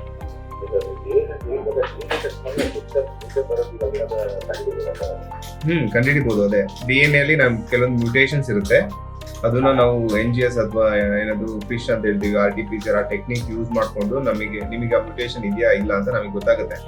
ಸೊ ಇದ್ರೆ ಹೇಳಿದಲ್ಲ, ತುಂಬಾ ಬೇಗ ನಾವು ಅರ್ಲಿ ಸ್ಕ್ರೀನಿಂಗ್ ಸ್ಟಾರ್ಟ್ ಮಾಡ್ತೀವಿ. 30 years ಇಂದಾನೆ ಸ್ಕ್ರೀನಿಂಗ್ ಸ್ಟಾರ್ಟ್ ಮಾಡ್ಬೋದು, ಇಲ್ಲ 35 years ಇಂದ ಸ್ಕ್ರೀನಿಂಗ್ ಸ್ಟಾರ್ಟ್ ಮಾಡ್ಬೋದು. ಅದರಿಂದ ನಮ್ಗೆ ಇನ್ಫಾರ್ಮೇಶನ್ ಸಿಗುತ್ತೆ. ಸರ್ ನಿಮ್ಮ ಹೆಸರೇನು? ಸರ್ ನಿಮ್ಮ ಹೆಸರು ಹೇಳಿಯಲ್ಲ? ರಮೇಶ್. ಅಷ್ಟೇ ಸರ್, ಬೇರೆ ಏನೋ ಕ್ವಶನ್ ಇದೆಯಾ? ಹೆರಿಡಿಟರಿಯಿಂದ ಸ್ಟಮಕ್ ಈಗ ಹೇಳಿದ ಹೆಣ್ಮಕ್ಳಲ್ಲಿ ಬ್ರೆಸ್ಟ್ ಕ್ಯಾನ್ಸರ್ ಅಥವಾ ಓರಿ ಕ್ಯಾನ್ಸರ್ ಅಥವಾ ಗರ್ಭಕೋಶ ಕ್ಯಾನ್ಸರ್ ಆ ತರ ಇರೋದು 10% ನಾವು ಹೇಳ್ತೀವಿ ವಂಶದಲ್ಲಿ ಬರ್ಬೋದು ಅಂತ. ಅದೇ ಕೇಸಸ್ ತುಂಬಾ ಕಮ್ಮಿ. ಬಟ್ ಸ್ಟಮಕ್ ಕ್ಯಾನ್ಸರ್ ಅಲ್ಲಿ ಹೇಳ್ದಂಗೆ 1% ಗಿಂತ ತುಂಬಾ ಕಮ್ಮಿ ಇರುತ್ತೆ. ಹಾಗಾಗಿ ಏನು ಟೆನ್ಷನ್ ಬೇಡ.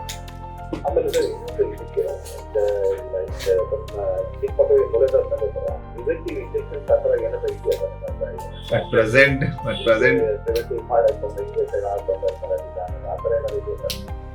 ಅದೇ ಅಟ್ ಪ್ರೆಸೆಂಟ್ ಈಗ ಪ್ರಿವೆಂಟಬಲ್ ಕ್ಯಾನ್ಸರ್ ವ್ಯಾಕ್ಸಿನ್ ನಾವು ಇಂಡಿಯಾದಲ್ಲಿ ಯೂಸ್ ಮಾಡ್ತಾ ಇರೋದು ಅದೇ ಗರ್ಭಕೋಶದ ಕೊರಳಿನ ಕ್ಯಾನ್ಸರ್, ಸರ್ವೈಕಲ್ ಕ್ಯಾನ್ಸರ್ ವ್ಯಾಕ್ಸಿನ್ ಅಂತ. ಅದನ್ನ ಕೊಡೋದ್ರಿಂದ ಆ ಕ್ಯಾನ್ಸರ್ ಬರುವಂತ ಚಾನ್ಸಸ್ ಕಮ್ಮಿ ಇದೆ. ಗಂಡು ಮಕ್ಕಳಲ್ಲಿ ಯಾವ್ದು ಆ ತರ ವ್ಯಾಕ್ಸಿನ್ ಬಂದಿಲ್ಲ. ಅಂದ್ರೆ ಇದು ಸರ್ವೈಕಲ್ ಕ್ಯಾನ್ಸರ್ ವ್ಯಾಕ್ಸಿನ್ ಗಂಡ್ಮಕ್ಳು ಅಂದ್ರೆ 9 ರಿಂದ 14 ವರ್ಷದೊಳಗಿರೋ ಬಾಯ್ಸಿಗೂ ಕೊಡ್ಬೋದು. ಅದು ಕೆಲವೊಂದು ಆನಲ್ ಕೆನಾಲ್ ಕ್ಯಾನ್ಸರ್ ಅಂತ ಹೇಳ್ತೀವಿ, ಅದು ಚಾನ್ಸಸ್ ಕಮ್ಮಿ ಆಗುತ್ತೆ. ಬಟ್ ಅದರ್ ಕ್ಯಾನ್ಸರ್ಸ್ ಬೇರೆ ಏನಿದೆ ವೈರಸ್ ಇಂದ ಬರುವಂತ ಕ್ಯಾನ್ಸರ್ಸ್ ಅಷ್ಟು ಗಂಡ್ಮಕ್ಳಿಗೆ ಯಾವ್ದು ಅಪ್ರೂವಲ್ ಆಗಿಲ್ಲ.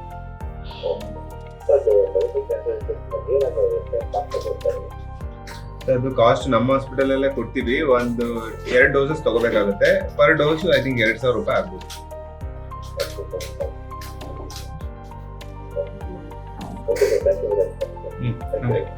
ಸರ್ಕಾರಕ್ಕೆ ನಿಮ್ಮ ಕಡೆಯಿಂದ ಅಂದ್ರೆ ಈಗ ಕುಟುಂಬ ಮತ್ತು ಆರೋಗ್ಯ ಕಲ್ಯಾಣ ಇಲಾಖೆ ಸಲಹೆಗಳು ಯಾವ ರೀತಿ ಪ್ರಚಾರ ಮಾಡಬೇಕು ಕ್ಯಾನ್ಸರ್ ಮತ್ತೆ ಮಹಿಳೆಯರು ಯಾವ ರೀತಿ ಜಾಗೃತಿ ಆಗಿರ್ಬೇಕು ಅನ್ನೋದು ಅದನ್ನ ನಿಮ್ಮ ಕಡೆಯಿಂದ ನಾವು ಸಜೆಷನ್ ನಮ್ಮ ಕಡೆಯಿಂದ ಸಜೆಷನ್ ಅಂತ ಇಲ್ಲ. ಆಕ್ಚುಲಿ ಇವಾಗ ಈಗ ಗೌರ್ಮೆಂಟ್ ಕೂಡ ಇನ್ ಅಸೋಸಿಯೇಷನ್ ಈಗ ಕ್ಯಾನ್ಸರ್ ಮೇಜರ್ ಏನೋ ಕಾಸ್ ಇವಾಗ ಬರ್ನಿಂಗ್ ಇಶ್ಯೂ ಅಂತ ಹೇಳ್ಬೋದು.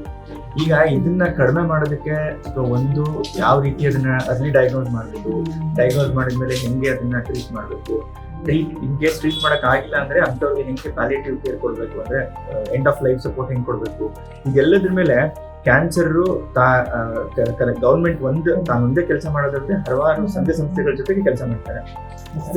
ಬೆಟರ್ಮೆಂಟ್ಗೆ ಸಜೆಷನ್ಸ್ಗಳೇನಿಲ್ಲ. ಪ್ರಾಬ್ಲಿ ಏನಪ್ಪಾ ಅಂತಂದ್ರೆ ಈಗ ಆಲ್ರೆಡಿ ಹಲವಾರು ಮೊದಲೆಲ್ಲ ಕ್ಯಾನ್ಸರ್ಗೆ ಅಂತಂದ್ರೆ ಬರೀ ಕಿದ್ವಾಗೆ ಹೋಗಬೇಕಾಗಿತ್ತು. ಈಗ ಏನಾಗ್ತಾ ಇದೆ, ಸೆಂಟರ್ಗಳು ತುಂಬಾ ಕಡೆ ಬರ್ತಾ ಇದೆ. ಈಗ ಜನಸಂಖ್ಯೆ ಜಾಸ್ತಿ ಆಗೋದಂಗೆ ಅದನ್ನ ಕಟ್ಟಿ ಹಾಕೋದಕ್ಕೆ ಏನೇನ್ ಬೇಕು ಸೆಂಟರ್ಗಳು ಕೂಡ ಜಾಸ್ತಿ ಆಗ್ತಾ ಇದೆ. ಅದು ಬಿಟ್ಟು ಫೆಸಿಲಿಟಿ ವೈಸ್ ನೋಡೋದಾದ್ರೂ ಕೂಡ ಫೆಸಿಲಿಟಿನೂ ಅಷ್ಟೇ. ಇವಾಗ ಎಲ್ಲಾ ಟ್ರೀಟ್ಮೆಂಟ್ಗೂ ಕಿದ್ವಾಗೆ ಹೋಗ್ಬೇಕು ಅಂತ ಏನಿಲ್ಲ. ಈಗ ಮೈಸೂರಲ್ಲಿ we have best of the best treatment ಏನಿದೆಯೋ ಅದೆಲ್ಲದೂ ಅವೈಲೇಬಲ್ ಇದೆ. ಈಗ ಸರ್ಜರಿ ಮಾಡ್ಬೇಕಂದ್ರೆ we have the best robotic surgery ಇದೆ. ಈಗ ಕೀಮೋಥೆರಪಿನಲ್ಲಿ ಅಥವಾ ಇಮ್ಯುನೋಥೆರಪಿನಲ್ಲಿ ಏನ್ ಅಡ್ವಾನ್ಸ್ಮೆಂಟ್ಸ್ ಇದೆ, ಹೊಸ ಹೊಸ ಮಾಲಿಕ್ಯೂಲ್ಸ್ ಏನ್ ಬರ್ತಾ ಇದೆ, ಅದೆಲ್ಲದನ್ನು ನಮ್ಮ ಸೆಂಟರ್ಗಳಲ್ಲಿ ನಾವು ಯೂಸ್ ಮಾಡ್ತಾ ಇದ್ದೀವಿ. ರೇಡಿಯೇಷನ್ಗೆ ಬಂದ್ರೆ state of the art radiation therapy centre ಇದೆ. ಈಗ ಹೈ ಎಂಡ್ ಅಲ್ಲಿ ಅಂದ್ರೆ ಹೆಚ್ಚಿನ ಪ್ರಮಾಣದಲ್ಲಿ ಏನ್ ಟ್ರೀಟ್ಮೆಂಟ್ ಮಾಡಕ್ ಸಾಧ್ಯ ಬೇರೆ ಕಡೆ ಹೋದ್ರೆ ಅದೆಲ್ಲದನ್ನು ಇಲ್ಲೇ ಮಾಡುವಂತ ಸಾಧ್ಯತೆಗಳಿದೆ. ಸೊ ಹೀಗೆ ಕ್ಯಾನ್ಸರ್ ಹೆಂಗೆ ಜಾಸ್ತಿ ಆಗ್ತಾ ಹೋಗ್ತಾ ಇದ್ವಿ ಅದರ ಫೆಸಿಲಿಟಿಗಳು ಕೂಡ ಅದೇ ಮಟ್ಟದಲ್ಲಿ ಜಾಸ್ತಿ ಆಗ್ತಾ ಇದೆ. ಅದನ್ನ ಗುಣಪಡಿಸೋ ರೀತಿಯಲ್ಲೂ ಕೂಡ ಹೆಚ್ಚಿನ ಕಾರ್ಯಗಳು ಆಗ್ತಾ ಇದೆ ಅಂತ ಅನ್ಸುತ್ತೆ. ಪರ್ಸೆ ನೋಡೋದಾದ್ರೆ ಏನು ಸಜೆಷನ್ ಕೊಡುವಂಥದ್ದು ಏನು ಇಲ್ಲ ಅಂತ ಅನ್ಸುತ್ತೆ. ಈಗ ಏನ್ ನಡೀತಾ ಇದೆ ಅವೇರ್ನೆಸ್ ವಿಚಾರದಲ್ಲಿ ನೋಡೋದಾದ್ರೆ ಪ್ರಾಬ್ಲಿ ಹೆಚ್ಚು ಕಾರ್ಯಕ್ರಮಗಳಾಗಬೇಕು.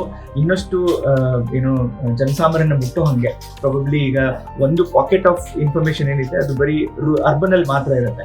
ಈಗ ಅದು ರೂರಲ್ ವರ್ಗೂ ಹೋಗಿ ಮುಟ್ಟೋದಕ್ಕೆ ಏನ್ ಬೇಕು ಅದನ್ನ ಸ್ವಲ್ಪ ಹೆಚ್ಚಾಗಿ ಮಾಡ್ಬೇಕು ಅಂತ ಅನ್ಸುತ್ತೆ ಅಷ್ಟೇ. ಈಗ ಎಷ್ಟೊಂದು ಗ್ರಾಮೀಣ ಭಾಗದ ಜನರಲ್ಲಿ ಈ ಅವೇರ್ನೆಸ್ಗಳು ಸ್ವಲ್ಪ ಕಡಿಮೆ ಅಂತ ಅನ್ಸುತ್ತೆ. ಅಲ್ಲಿ ಹೋಗಿ ಮುಟ್ಟೋದಕ್ಕೆ ಏನ್ ಬೇಕು ಅದು ಆಗ್ಬೇಕು ಅಂತ ಅನ್ಸುತ್ತೆ. Sir, number of cases cancer urban ಅವ್ರು ಜಾಸ್ತಿ ರೂರಲ್ ಅಂದ್ರೆ ಅದು ಅಗೇನ್ ಡಿಪೆಂಡ್ಸ್. ಈಗ ಕೆಲವು ಕಾಯಿಲೆಗಳು ಅರ್ಬನ್ ಅಲ್ಲಿ, ಈಗ ಸ್ತನ ಕ್ಯಾನ್ಸರ್ ಅಂತ ಏನ್ ಕರಿತೀವಿ that is more common in urban population. ಬಾಯಿ ಮತ್ತು ಗಂಟಲಿನ ಕ್ಯಾನ್ಸರ್ಗಳು ಮತ್ತೆ ಗರ್ಭಾಶಯದ ಕೊರಳಿನ ಕ್ಯಾನ್ಸರ್ ಏನ್ ಕರಿತೀವಿ ಅದು more it is in rural population.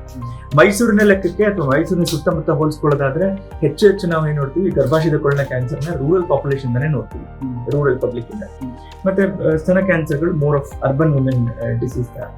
ಇನ್ನು ಬಾಯಿ ಮತ್ತು ಗಂಟಲಿನ ಕ್ಯಾನ್ಸರ್ಗಳು, ಅನ್ನನಾಳದ ಕ್ಯಾನ್ಸರ್ಗಳು, ಶ್ವಾಸಕೋಶದ ಕ್ಯಾನ್ಸರ್ಗಳು ಇದೆಲ್ಲವೂ ಕೂಡ ಮೋಸ್ಟ್ ನಾವು ನೋಡುವಂಥದ್ದು ರೂರಲ್ ಪಾಪ್ಯುಲೇಷನ್. ಸರ್, ಈಗ ಗರ್ಭಕೋಶದ ಕ್ಯಾನ್ಸರ್ ಗ್ರಾಮೀಣ ಪ್ರದೇಶದ ಮೇಲೆ ಜಾಸ್ತಿ ಆಗ್ತಿದೆ ಅಂದ್ರೆ ಅವ್ರಿಗೆ ಅವೇರ್ನೆಸ್ಸು ಒಂದು ಮತ್ತೆ ಅವರು ಬೇರೆ ಪ್ರಿಕಾಷನ್ ಏನಾದ್ರು ತಗೋತಾ ಇದ್ದಾರಾ ಅಂತ? ಅಲ್ಲ, ಇದು ಏನ್ ಗೊತ್ತಾ, ಒಂದು ಗರ್ಭಕೋಶದ ಕೊರಳಿನ ಕ್ಯಾನ್ಸರ್ ಗ್ರಾಮೀಣ ಭಾಗದಲ್ಲಿ ಯಾಕೆ ಅಂತಂದ್ರೆ ಒಂದು ಅದರ ಅರಿವಿನ ಕೊರತೆ, ಪ್ರಾಬ್ಲಿ ಶುಚಿತ್ವವಾಗಿರ್ಬೋದು, ಅಥವಾ ಈ ಮೇಜರ್ ರೀಸನ್ ಏನಪ್ಪಾ ಅಂದ್ರೆ ಗರ್ಭಕೋಶದ ಕೊರಳಿನ ಕ್ಯಾನ್ಸರ್ಗೆ ಹ್ಯೂಮನ್ ಪ್ಯಾಪಿಲೋಮಾ ವೈರಸ್ ಇನ್ಫೆಕ್ಷನ್. ಇದು ಯಾವಾಗ ಆಗತ್ತೆ ಅಂದ್ರೆ ಮೊದಲ ಸಂಭೋಗದ ನಂತರ ಆಗುವಂಥದ್ದು. ಈಗ ಮೊದಲೆಲ್ಲ ಏನ್ ಮಾಡ್ತಾ ಇದ್ರು, ತುಂಬಾ ಬೇಗ ಮದುವೆಗಳಾಗ್ಬಿಡ್ತಾ ಇತ್ತು. ಈಗ 13 ವರ್ಷ ಆದ ತಕ್ಷಣ ಮದುವೆಗಳು ಮಾಡ್ಬಿಡ್ತಾ ಇದ್ರು. ಅಂತವರಲ್ಲಿ ಈ sexual life, post marital sexual life ಅನ್ನೋದು ಜಾಸ್ತಿ ಇರ್ತಾ ಇತ್ತು. ಸೊ ಹಾಗಾಗಿ ಗರ್ಭಕೋಶದ ಕೊರಳಿನ ಕ್ಯಾನ್ಸರ್ ಆಗುವಂತ ಸಾಧ್ಯತೆಗಳು ಹೆಚ್ಚಿರ್ತಾ ಇತ್ತು. ಈ ಅರ್ಬನ್ ಪಾಪ್ಯುಲೇಷನ್ ಯಾಕೆ ಕಡಿಮೆ ಇರ್ತಾ ಇತ್ತು ಅಂದ್ರೆ ಈ ಏಜ್ ಆಫ್ ಮ್ಯಾರೇಜ್ ಏನಿತ್ತು ಅದು ಹೆಚ್ಚಿತ್ತು. 21 ವರ್ಷದ ಆಟದ ಮೇಲನೆ ಮದುವೆಗಳು ಮಾಡ್ತಾ ಇತ್ತು. ಈಗ ರೂರಲ್ ಪಬ್ಲಿಕ್ ಅಲ್ಲೂ ಕೂಡ ಅವೇರ್ನೆಸ್ ಬಂದಿದೆ. ಸೊ ಹಾಗಾಗಿ ಏಜ್ ಆಫ್ ಮ್ಯಾರೇಜ್ ಏನಿದೆ ಹೆಚ್ಚಾಗ್ತಾ ಹೋಗ್ತಾ ಇದೆ. ಅದಲ್ಲದೆ ಶುಚಿತ್ವದ ಕೊರತೆ. ಈಗ ಈ ಮೊದಲ ಸಂಭೋಗ ಆದ್ಮೇಲೆ ಏನ್ ಹ್ಯೂಮನ್ ಪ್ಯಾಪಿಲೋಮಾ ವೈರಸ್ ಇನ್ಫೆಕ್ಷನ್ ಆಗುತ್ತೆ ಅಂತ ಹೇಳ್ತೀವಿ, ಈಗ ಗಂಡಸರಲ್ಲೂ ಕೂಡ ಇನ್ ಕೇಸ್ ಏನಾದ್ರು ಸರ್ಕಮ್ಸಿಷನ್ ಮಾಡದೇ ಇದ್ರೆ, ಮುಂದೊಲಗು ಅಂತ ಏನ್ ಕರಿತೀವಿ ಅದನ್ನ ಸರಿಯಾಗಿ ಅವರು ಶುಚಿತ್ವವಾಗಿ ಇಟ್ಕೊಳ್ಳದೇ ಇದ್ರೆ ಅದರಿಂದ human papilloma virus infection transfer ಆಗುವಂತ ಎಲ್ಲ ಸಾಧ್ಯತೆಗಳಿರುತ್ತೆ. ಸೊ ಹಾಗಾಗಿ ಪ್ರಾಬಬ್ಲಿ ಈ ಹೈಜೀನ್ ಪ್ರಾಕ್ಟೀಸಸ್ ಏನಿದೆ ಅದ್ರದ್ದು ಅವೇರ್ನೆಸ್ ಕಡಿಮೆ ಅಂತ ಅನ್ಸುತ್ತೆ. ಸೊ ಅದನ್ನ ಹೆಚ್ಚು ಹೆಚ್ಚು ಮಾಡೋದ್ರಿಂದ ಗರ್ಭಕೋಶದ ಕೊರಳಿನ ಕ್ಯಾನ್ಸರ್ನ ಕಡಿಮೆ ಮಾಡ್ಬೋದು. ಅದಲ್ಲದೆ ಈಗ ಒಂದು ಸ್ಟಿಗ್ಮಾ ಅಂದ್ರೆ ಒಂದು ಸಂಕುಚಿತ ಭಾವನೆ ಈಗಿದೆ, ಬಿಳಿ ಮುಟ್ಟು ಹೋಗ್ತಾ ಇದೆ ಅಥವಾ ಕೆಂಪು ಮುಟ್ಟು ಹೋಗ್ತಾ ಇದೆ ಅಂತ ಓಪನ್ ಆಗಿ ಮಾತಾಡುವಂತಹ ಅವಕಾಶ ಇರೋದಿಲ್ಲ.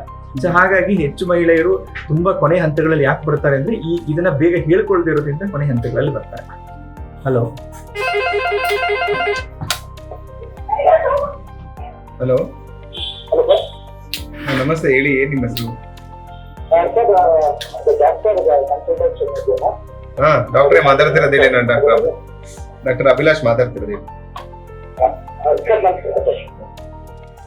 ಸರ್, ಈಗ ಸಿಂಪಲ್ಸ್ ಬರುತ್ತಲ್ಲ, ಹೇಗೆ ಇಂಡಿಯಾ ಅಂಡ್ ಕ್ಯಾನ್ಸರ್ ಸರ್, ಅದ್ರ ಬಗ್ಗೆ ಒಂದು ಎಕ್ಸ್ಪ್ಲನೇಷನ್ ಆಗುತ್ತೆ. ಇದು ಸಿಂಪ್ಟಮ್ಸ್ ಮತ್ತೆ ಇನ್ನೊಂದು ಕ್ವಶನ್ ಕೇಳಿದ್ ನೀವು. ವಾಟ್ ಆರ್ ದ ಪ್ರಿಕಾಷನ್ಸ್ ತಗೋಬಹುದು ಸರ್? ಅಂಡ್ ಯಾವ್ಯಾವ, ಫಾರ್ ಎಕ್ಸಾಂಪಲ್ ಡಯಾಬಿಟಿಕ್ ಇರೋರು ಹುಷಾರಾಗಿರ್ಬೇಕು and prevention steps actually overcome. ಅದೇ ಸರ್, ಈಗ ನಾವು ಕ್ಯಾನ್ಸರ್ ಗುಣಲಕ್ಷಣಗಳು ಏನು ಅಂದ್ರೆ, ಸೊ ಈಗ ಯಾವ ಜಾಗ, ಯಾವ ಪಾರ್ಟ್ ಆಫ್ ದ ಬಾಡಿಗೆ ನಮಗೆ ಕ್ಯಾನ್ಸರ್ ಬಂದಿದೆ ಅನ್ನೋದ್ರ ಮೇಲೆ ಸಿಂಪ್ಟಮ್ಸ್ ಇರುತ್ತೆ. ಹಲೋ ಹಲೋ ಹಲೋ ಕೇಳಿಸ್ತಾ ಇದೆಯಾ? ಅದೇ ಈಗ ಬಾಯಿ ಮತ್ತೆ ಗಂಟಲ್ಲಿ ಗಾಯಗಳಿರ್ಬೋದು, ಅಥವಾ ಕತ್ತಿನ ಭಾಗದಲ್ಲಿ ಗಂಟಿರ್ಬೋದು, ಈಗ ಹೆಣ್ಮಕ್ಳಲ್ಲಿ ಸ್ತನದಲ್ಲಿ ಗಂಟಿರ್ಬೋದು, ಯಾವುದೇ ನೋವಿಲ್ದೆ ಇರುತ್ತ ಗಂಟು ಕೂಡ ಇರ್ಬೋದು, ಅಥವಾ ಊಟ ಮಾಡೋಕೆ ತೊಂದರೆ ಆಗ್ತಿರೋದು, ಅಥವಾ ನೀವು ಮೋಷನ್ ಪಾಸ್ ಮಾಡಿದಾಗ ಅದರಲ್ಲಿ ಬ್ಲಡ್ ಬರುವಂತ ಚಾನ್ಸಸ್, ಅಥವಾ ಏನಾದ್ರು ಸ್ಕಿನ್ ಅಲ್ಲಿ ಕೆಲವೊಂದ್ಸಲ ಮಚ್ಚೆಗಳಿದ್ದೆ ಸಡನ್ ಆಗಿ ಸೈಜ್ ಜಾಸ್ತಿ ಆಗೋದು, ವೆಯ್ಟ್ ಲಾಸ್ ಆಗುವಂಥದ್ದು, ಅಥವಾ ಫೀವರ್ ಇರೋದು, ಊಟ ಸೇರದೆ ಇರೋದು, ಇದೆಲ್ಲಾನು ಕ್ಯಾನ್ಸರ್ದು ಗುಣಲಕ್ಷಣಗಳು. ಪ್ರಿವೆನ್ಷನ್ ಅಂದ್ರೆ ಅದೇ ಏನ್ ಮೇನ್ ರಿಸ್ಕ್ ಫ್ಯಾಕ್ಟರ್ಸ್ ಇದೆ, ಸ್ಮೋಕಿಂಗ್, ಟೊಬ್ಯಾಕೋ, ಆಲ್ಕೋಹಾಲ್, ಅದೆಲ್ಲ ಪ್ರಿವೆಂಟ್ ಮಾಡಬೇಕು. ಆಮೇಲೆ ರೆಗ್ಯುಲರ್ ಆಗಿ ಎಂಗೇಜ್ ಆಗ್ಬೇಕು ಎಕ್ಸರ್ಸೈಸ್ ಮಾಡೋದ್ರಲ್ಲಿ. ಆಮೇಲೆ ಜಾಸ್ತಿ ಫ್ರೂಟ್ಸ್ ಅಂಡ್ ವೆಜಿಟೇಬಲ್ಸ್ ತಿನ್ಬೇಕು. ಇದೆಲ್ಲ ಮಾಡೋದ್ರಿಂದ ರಿಸ್ಕ್ ನಿಮ್ಗೆ ಕಮ್ಮಿ ಆಗುತ್ತೆ. ಒಂದು ವೇಟ್ ಕಂಟ್ರೋಲ್ ಇರಬೇಕು. ಒಬೆಸಿಟಿ ಜಾಸ್ತಿ ಆಗೋದ್ರಿಂದ ತುಂಬಾ ಕ್ಯಾನ್ಸರ್, ತುಂಬಾ ಟೈಪ್ಸ್ ಆಫ್ ಕ್ಯಾನ್ಸರ್ ಬರೋದ ಚಾನ್ಸಸ್ ಇರುತ್ತೆ. ಸೊ ವೇಟ್ ಕಂಟ್ರೋಲ್ ತುಂಬಾ ಇಂಪಾರ್ಟೆಂಟ್. ಈವನ್ ಶುಗರ್, BP ಆಗಿರ್ಬೋದು, ಎಲ್ಲಾನು ಕಂಟ್ರೋಲ್ ಇಟ್ಕೊಬೇಕು. ರೆಗ್ಯುಲರ್ ಆಗಿ ಮೆಡಿಸಿನ್ಸ್ ತಗೊಂಡ್ಬೇಕು. ಒಂದು ಸೆಕೆಂಡ್ ಸರ್, ಡಾಕ್ಟರ್ ಮಾತಾಡ್ತಾ ಇದ್ದಾರೆ.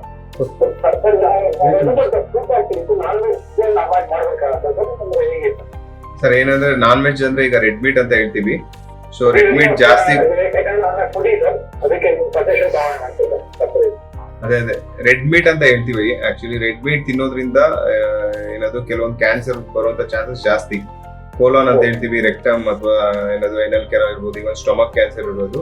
ಸೊ ರೆಡ್ ಮೀಟ್ ಜಾಸ್ತಿ ಕನ್ಸಂಪ್ಷನ್ ಮಾಡೋದ್ರಲ್ಲಿ ಈ ಕ್ಯಾನ್ಸರ್ ಬರುವಂತ ಚಾನ್ಸಸ್, ಈವನ್ ಪ್ರಾಸ್ಟೇಟ್ ಕ್ಯಾನ್ಸರ್ ಬರುವಂತ ಚಾನ್ಸಸ್ ಕೂಡ ಜಾಸ್ತಿ.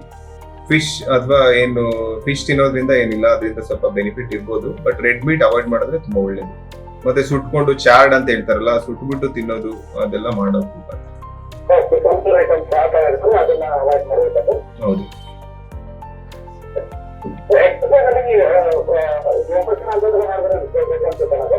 ಡೆಫಿನೆಟ್ಲಿ ವಾಕಿಂಗ್, ಬ್ರಿಸ್ಕ್ ವಾಕಿಂಗ್, ಯೋಗಾಸನ, ನಿಮ್ ಏಜ್ಗೆ ಮತ್ತೆ ನಿಮ್ ಫಿಟ್ನೆಸ್ಗೆ ಏನ್ ಮಾಡಕ್ಕಾಗುತ್ತೋ ಅದನ್ನ ಮಾಡಿದ್ರೆ ಒಳ್ಳೇದು. ಯಾವುದೇ ತರದ ಎಕ್ಸರ್ಸೈಸ್ ಮಾಡಿದ್ರು ಅದರಿಂದ ಬೆನಿಫಿಟ್ ಇದೆ. ಇದೇ ತರ ಎಕ್ಸರ್ಸೈಸ್ ಮಾಡ್ಬೇಕು, ಜಿಮ್ ಅಲ್ಲಿ ಹೋಗಿ ಮಾಡ್ಬೇಕು ಅಂತ ಏನಿಲ್ಲ, ಮನೇಲಿ ಸಿಂಪಲ್ ಆಗಿ ಎಕ್ಸರ್ಸೈಸ್ ಮಾಡ್ಬೋದು. ಜಸ್ಟ್ ರೆಗ್ಯುಲರ್ ವಾಕಿಂಗ್ ಮಾಡೋದ್ರಿಂದನೂ ಚಾನ್ಸಸ್ ಕಮ್ಮಿ ಆಗುತ್ತೆ. ಕಂಪನಿ ನಮ್ಮ ಕೊಲೆಗೆ ಕೂಡ ಒಂದು ಕೌನ್ಸಿಲಿಂಗ್ ಮಾಡೋಣ ಅಂತಂದ್ರೆ, ಇತ್ತೀಚೆಗೆ ನೋಡಿದ್ರೆ cancer patient increasing rapidly sir. ನಾವು ನಮ್ಮ ಆಫೀಸ್ ಒಂದು ಕ್ವಶನ್ ಇಟ್ಕೊಳ್ಳೋಣ ಅಂತ. So what are which possible for my and I want to just download my thing. ಅದಕ್ಕೋಸ್ಕರ ನಾನು ಫೋನ್ ಮಾಡಿದೆ. Very valuable sir. Thank you sir. Sir ನಿಮ್ಮ ಹೆಸರು ಹೇಳ್ಬಿಡಿ ಸರ್, ಹೇಳಿ. ನಾನು ಕುಮಾರ್ ಸರ್. ಎಲ್ಲಿಂದ ಸರ್? ಸರ್ ಬ್ಯಾಂಗ್ಳೂರಿಂದ ಕಾಲ್ ಮಾಡ್ತಾ ಇದ್ದೆ sir. Thank you thank you very much sir. ಏನು ಸರ್, ಈಗ ನಮ್ಮ 6 ತಾಲೂಕು ಮತ್ತು ಜಿಲ್ಲೆಗೆ ಲೈನ್ ಬರೀ ಗ್ರಾಮಾಂತರ ಸಿಟಿ ಬಿಟ್ಬಿಟ್ರೆ 6 ಗ್ರಾಮಾಂತರ ತಾಲೂಕು ಬರ್ತಾರೆ. ನಿಮ್ಮ ಭಾರತ್ ಕ್ಯಾನ್ಸರ್ ಹಾಸ್ಪಿಟಲ್ ವತಿಯಿಂದ ಒನ್ ಡೇ ಫಿಕ್ಸ್ ಆಗಿ ನೀವು ಯಾವ ತರ ಒನ್ ಡೇ ಮಂತ್ಲಿ ಒಂದ್ಸರಿ ಫಿಕ್ಸ್ ಆಗಿ ನೀವು ಪ್ಲಾನ್ ಮಾಡ್ಕೊಂಡ್ರೆ ಡೆವಲ್ಯೂಷನ್ ಆಗಿ ನಾವು ಇಡೀ ತಾಲೂಕು ಏನ್ ರೆಸ್ಪೆಕ್ಟ್ ಇತ್ತು ಡೆಪ್ಯೂಟ್ ಮಾಡ್ಬೋದಲ್ಲ ಅಂತ ಒಂದು ಇರುತ್ತೆ ಸರ್. ಖಂಡಿತ ನಮ್ದು ಸ್ಕ್ರೀನಿಂಗ್ ಅಂತಾನೆ ಒಂದು ಬಸ್ ಇದೆ ಆಕ್ಚುಲಿ. ಅದರಲ್ಲಿ ನಾವು ಆಲ್ಮೋಸ್ಟ್ ಎಲ್ಲ ಪ್ಯಾಸ್ಮೇರ್ ಇಂದ ಎಕ್ಸ್ರೇ ಅಥವಾ ಮೆಮೊಗ್ರಫಿ ಅದನ್ನು ಮಾಡುವಂತ ಚಾನ್ಸಸ್ ಇದೆ. ಪ್ರತಿ ಬಂತು ನಾವು ವಿಲೇಜ್ ಆಕ್ಟಿವಿಟೀಸ್ ಮಾಡ್ತಾ ಇದೀವಿ ಸರ್. ನಿಮ್ ಜೊತೆ ಅಸೋಸಿಯೇಟ್ ಆಗಿ we will be happy actually. So ನಾವು we will contact you sir through our PRO team. ಯಾಕೆಂದ್ರೆ ಒನ್ ಡೇ ಫಿಕ್ಸ್ ಮಾಡ್ಬಿಟ್ರೆ ಇಡೀ taluk medical officer clinical sub clinic ಇರ್ಬೋದು ಸರ್, ಅವರು ಸಸ್ಪೆಕ್ಟ್ ಮಾಡೋ ಕೇಸ್ನ ಅವತ್ತಿನ ಬಂದ್ಬಿಡಿ ಇವತ್ತು ಬಾರ್ ಕ್ಯಾನ್ಸರ್ ಜಾಸ್ತಿ ಅಂತ ಹೇಳಿದಾಗ ಕೂಲ್ ಆಗುತ್ತೆ ಸರ್. ಇದು ಅಲ್ಲಿ ಡಿರೆಕ್ಟಿವ್ ಮಾಡಿದಾಗ ಡಿರೆಕ್ಟರ್ ಬರಲ್ಲ ಸರ್ ಅಂತ ಫಿಕ್ಸ್ ಮಾಡಿದ್ರೆ ಸರ್ವಿಸ್ ಆಗುತ್ತೆ, ಬೇಕಾಗುತ್ತೆ ಅಂತ. ಹಾ ಖಂಡಿತ ಸರ್, ಮಾಡ್ಬೋದು, ಪ್ಲಾನ್ ಮಾಡ್ಬೋದು. ನಾವು ನಿಮ್ನ ಬಂದು ಮಾತಾಡ್ತೀವಿ ಸರ್ ಇದ್ರ ಬಗ್ಗೆ ಪರ್ಸನಲ್ ಆಗಿ. ಒಂದು ಡೇ ಫಿಕ್ಸ್ ಮಾಡ್ಬಿಡಿ ಸರ್, ಇಡೀ ತಾಲೂಕು ಯಾವ ತರ ಒಳ್ಳೆ ಸರ್ ಮಕ್ಕಳಿಗೆ ನಮ್ಗೆಲ್ಲ ಗೊತ್ತಾಗುತ್ತೆ ಸರ್. ಡೆಫಿನೆಟ್ಲಿ ಸರ್, ಮಾಡೋಣ ಖಂಡಿತ. ಒಳ್ಳೆ ಕಾರ್ಯಕ್ರಮ ಚೆನ್ನಾಗಿ ಮಾಡ್ತಾ ಇದೀವಿ ಸರ್. ಇನ್ನು ಯಂಗ್ಸ್ಟರ್ಸ್ ಇದ್ದೀರಿ, take a leadership and do better sir. All the best. Thank you sir, we need your support. Definitely sir.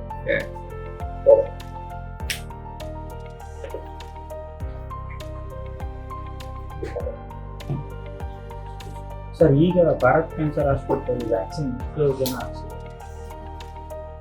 ಈಗ ಎಕ್ಸಾಕ್ಟ್ಲಿ ಏನಂದ್ರೆ ಈಗ ನಾವು ಅಲ್ಲಿ ಈಗ ಏನಂದ್ರೆ ಇದನ್ನ ಮಾರ್ಕೆಟಿಂಗ್ ಮಾಡ್ತಾ ಇದೀವಿ ಅಂದ್ರೆ ಪೀಪಲ್ ಗೊತ್ತಾಗ್ಲಿ ಅಂತ ಫ್ಲೆಕ್ಸ್ ಹಾಕೋದು, ಅಥವಾ ಬಂದವರಿಗೆ ನಾವೇ ಕೌನ್ಸಿಲಿಂಗ್ ಪೇಷನ್ಸ್ ಕೇಳ್ತೀವಿ, ನಿಮ್ ಮಕ್ಳಿದಾರ, ಎಸ್ಪೆಷಲಿ ಹೆಣ್ ಮಕ್ಳು ಏಜ್ ಗ್ರೂಪ್ ಅಲ್ಲಿ ಇದಾರೆ ಅಂತ. ಸೊ ಆಲ್ಮೋಸ್ಟ್ ನಾವು ನೋಡಿದಂಗೆ ಎಕ್ಸಾಕ್ಟ್ ನಂಬರ್ ಗೊತ್ತಿಲ್ಲ, ಬಟ್ ಲಾಸ್ಟ್ ಇಯರ್ ಇಂದ the numbers are increase actually. ಏನಂದ್ರೆ ಈ 2 ಡೋಸಸ್ ತಗೋಬೇಕು, 1 ಡೋಸ್ ತಗೊಂಡ್ರೆ ನೆಕ್ಸ್ಟ್ ಡೋಸ್ 6 months ಆದ್ಮೇಲೆ ಇರುತ್ತೆ. ಸೊ ವ್ಯಾಕ್ಸಿನ್ ಡ್ರೈವ್ ಈಗ ಕಾಲೇಜಸ್ ಅಲ್ಲಿ ಮಾಡ್ತಾ ಇದೀವಿ. ಅದೇ 9 to 14 ಇದ್ರೆ 2 doses 6 months apart. once 14 cross ಆದ್ರೆ 3 doses ತಗೋಬೇಕು. 0 ಫಸ್ಟ್ ಮಂತ್ ಮತ್ತೆ 6 months. 2000 rupees per dose.